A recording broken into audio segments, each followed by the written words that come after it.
Kita yakin dan percaya bahawa rakyat Kabupaten Aceh Barat adalah masyarakat yang sudah sangat dewasa dan matang dalam hidup berdemokrasi.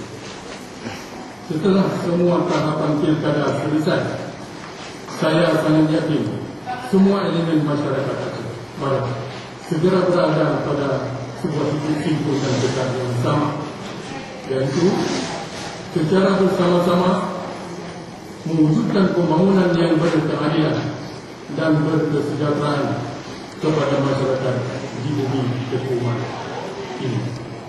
Karena itu, kepada saudara Ali Dinsa dan saudara Ahmad Fikri, secara khusus saya meminta agar saudara berdua dapat membangun komunikasi yang terbaik dengan berbagai pihak di Aceh Barat ini.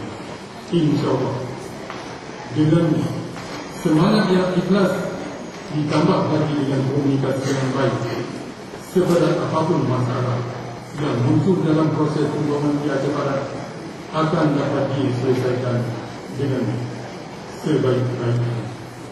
Saya ingatkan juga bahawa mulai hari ini saudara berdua bukanlah lagi milik partai yang mengusung saudara, kerana sudah menjadi milik seluruh rakyat Kabupaten Aceh Barat bumi Kepuman.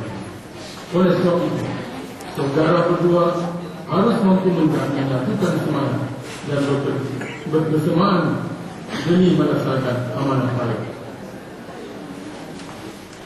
Hadirin dan hadirat yang saya muliakan, di masa yang lalu Aceh Barat ini merupakan wilayah Kesultanan Aceh yang paling berpengaruh di pantai barat.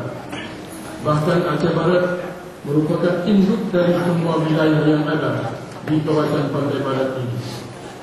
Karena dianggap terlalu luas pada masa penjajahan Jepang dan seterusnya, kawasan ini kemudian dimekakan menjadi Aceh Selatan, Aceh Jaya, Nagan Raya dan Siberut. Makanya Aceh Barat ini merupakan salah satu kawasan yang paling bersejarah di Aceh. Oleh sebab itu, pemimpin yang tampil di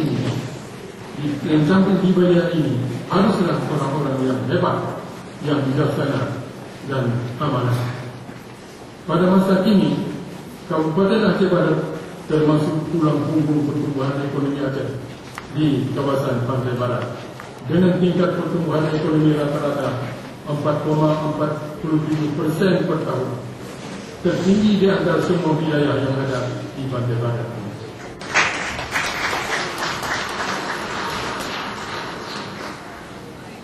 Namun, tingkat pertumbuhan ini masih jauh lebih rendah dibanding dengan potensi yang ada di daerah. Jika potensi ini dikelola dengan baik, bukan tidak mungkin pertumbuhan ekonomi Aceh Barat di atas 6% atau sama dengan pertumbuhan ekonomi kota bandar. Potensi ekonomi yang ada di wilayah ini cukup lengkap, mulai dari bahan tambang, pertanian, perkebunan, perikanan, dan juga potensi pariwisata. Letak geografisnya yang ada di tengah kawasan pantai barat Aceh membuat Aceh Barat juga sangat berpotensi mengembangkan sektor jasa. Semua potensi ini seharusnya bisa dimaksimalkan untuk mampu menambah penghasilan daerah. Oleh sebab itu,